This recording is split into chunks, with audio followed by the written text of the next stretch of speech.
Health Boss. Welcome to another episode of Reading Aloud for Adults. Today we're going to talk about algae. Now I want to talk to you about algae from the Cambridge World History Book of Food. It's a great book. It's written by Kenneth F. Kipple and Crimehild Kone Ornelas. Great book. All right, now algae. I want to talk to you about algae because Irish sea moss, which I'm very proud of. A lot of people don't realize where all this stuff originated from, what cultures actually started consuming it.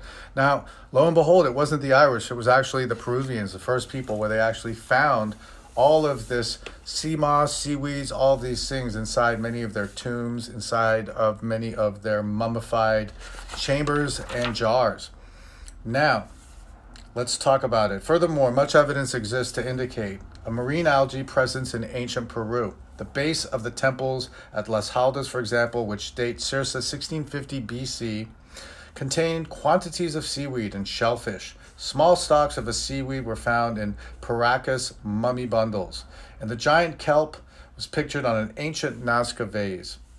In recent times, the native people of the Andean highlands have retained the right to come down to the coast, gather and dry seaweed, and then transfer it to the mountains, where algae had great value and can be used in place of money.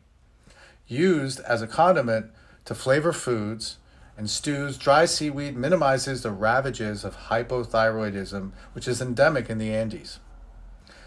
Now, early visitors reported that dry seaweed was also eaten with vinegar after dinner and sold in the marketplace as needed dry products. The cyanobacteria, that's another kind of algae that grow in the Andean lakes and ponds, are also presently used as food. Now, as they were in early Spanish colonial times and possibly in Inca times as well, moving north into the Americas, Spirulina maxima, Spirulina, can't pronounce it, all this other stuff, had actually been eating in the Valley of Mexico since the beginning of the Spanish colonial period. So there you have it, the history of sea moss algae. Peru, who knew?